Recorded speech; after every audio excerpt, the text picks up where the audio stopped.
جس کے درمیان ہم اس ملک میں رہ رہے ہیں، سمجھیے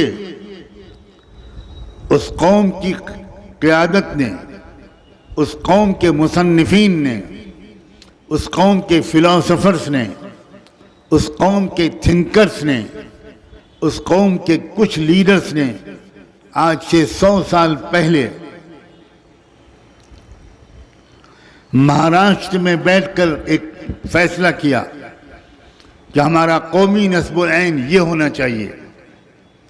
آپ ہزار برا کہیے ساورکر کو، آپ ہزار برا کہیے گوروالکر کو، آپ ہزار برا کہیے RSS کے بانی کو، کوئی فرق نہیں پڑتا آپ کے برا کہنے سے۔ اس قوم نے طے کیا کہ ہم کو بھارت کو ایک مخصوص کلر میں رنگنا ہے۔ اس کے لیے ایجوکیشن کے نظام کو بدلنے میں لگ گئے، اخبار والے اخباروں میں لکھنے میں لگ گئے، کسانوں نے اپنی بساط کے مطابق اس تحریک میں حصہ لیا، مختلف برادریاں، وہ چاہے جاٹ ہوں، چاہے OBCs ہوں، چاہے شیڈول کاسٹ کے لوگ ہوں، چاہے شیڈول ٹرائب کے لوگ ہوں،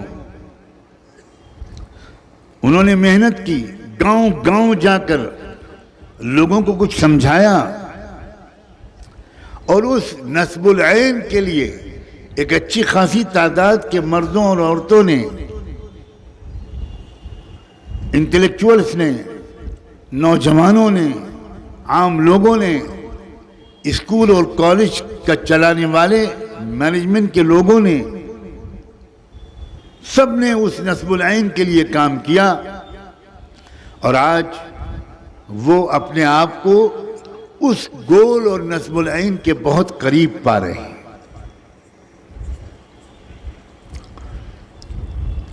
ہم مسلمانوں نے اپنا کوئی اجتماعی نصب العین نہیں بنایا۔ کیا میں آج آپ سے امید کروں کہ آپ آج کے بیان کو ہزاروں پچھلے بیانوں کی طرح واعظ کی طرح سن کر اور آمین کہہ کے چلے جائیں گے؟ اگر یہ بات ہے تو میں آپ کا بھی وقت برباد نہیں کرنا چاہتا اور اپنی بیمار صحت پر مزید بوجھ نہیں ڈالنا چاہتا۔ کیا ارادہ ہے آپ کا؟ میں آپ سے سننا چاہتا ہوں۔ اگر آپ میں جوش ہے تو کھڑے ہو کر جواب دیجئے، کیا آپ آج کی بات پر عمل کرنے کے لیے تیار ہیں؟ میں بہت دکھے درد کے ساتھ، بہت دکھے دل کے ساتھ یہ باتیں کر رہا ہوں۔ ہمارا نصب العین، ہمارا قومی مقصد قرآن نے پہلے دن سے متعین کیا ہوا ہے۔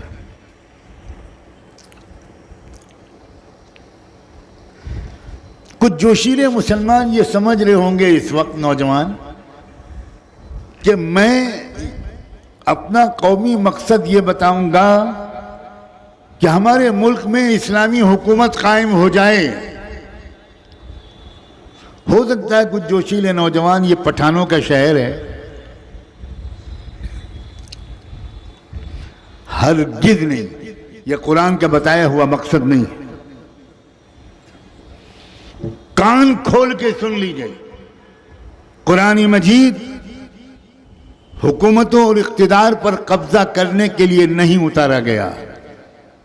رحمت دو عالم سیدنا محمد الرسول اللہ صلی اللہ علیہ وآلہ وسلم دنیا کی حکومتوں کا تختہ پلٹ کر حکومت اور ستہ پر قابض ہونے کے لیے نہیں بھیجے گئے۔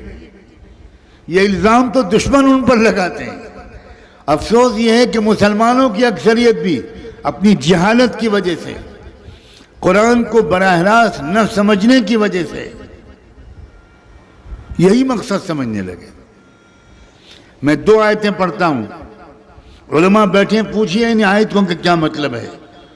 قرآن نے کہا لقد ارسلنا رسولنا بالبینات وانزلنا معهم الكتاب والمیزان لیقوم الناس بالقسط. قرآن نے کہا ہم نے سارے نبیوں کو جو بھیجا معجزے اور بہت واضح دلیلیں، کھلی ہوئی تعلیمات، کتاب اور ترازو دے کر جو بھیجا، اس کا مقصد صرف ہمارا ایک ہے، سب نبیوں کو بھیجنے کا، تاکہ تمام لوگ انصاف قائم کریں. قرآن نے کہاں کہا کہ اسلامی حکومت قائم کرنے کے لیے ہم نے رسولوں کو بھیجا؟ اگر یہ مقصد ہوتا تو کامیاب حضرت نوح علیہ السلام نہیں تھے، حضرت ادریس کامیاب نہیں تھے، حضرت شیس کامیاب نبی نہیں تھے. ہمت ہو تو کہو کہ یہ انبیاء ناکام تھے.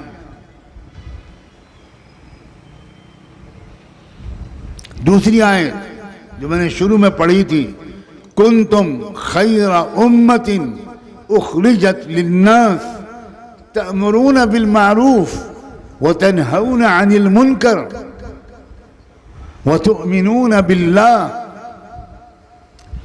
کہ تم ایک بڑی بہترین قوم ہو، امت بنائی گئی ہو، اور تمہیں ہم نے کیوں پیدا کیا ہے؟ تمہارا نسب العین کیا ہے؟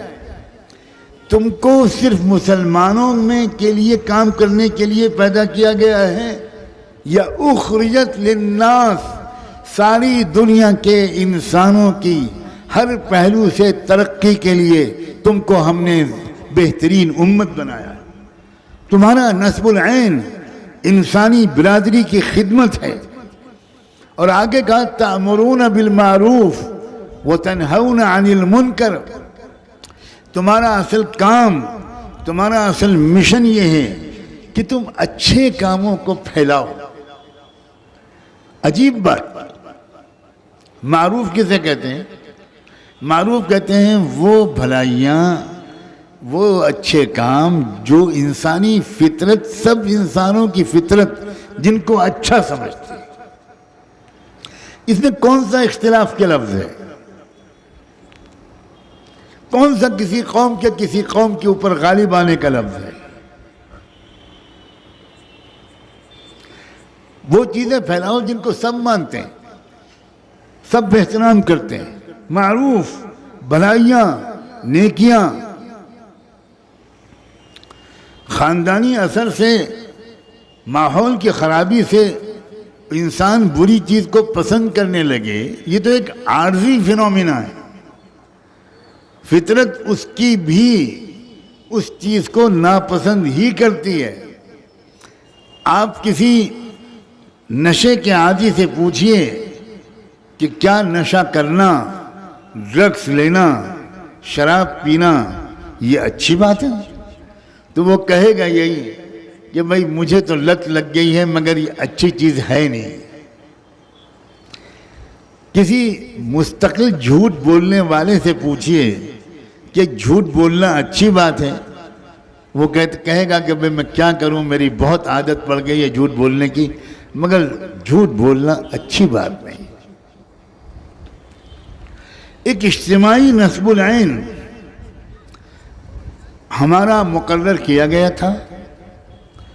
ہمیں اعتراف، اصل جرم ہمارا جس کی آج ہم کو سزا مل رہی ہے، میں بہت صاف لفظوں میں کہہ رہا ہوں، وہ یہ ہے کہ ہم اپنے اجتماعی نسب العین کو سمجھے ہی نہیں. اس کے لیے ہم نے قربانیاں دینا تو دور کی بات ہے، ہمیں خبر ہی نہیں ہے کہ ہمارا کوئی ایک اجتماعی مشن ہے.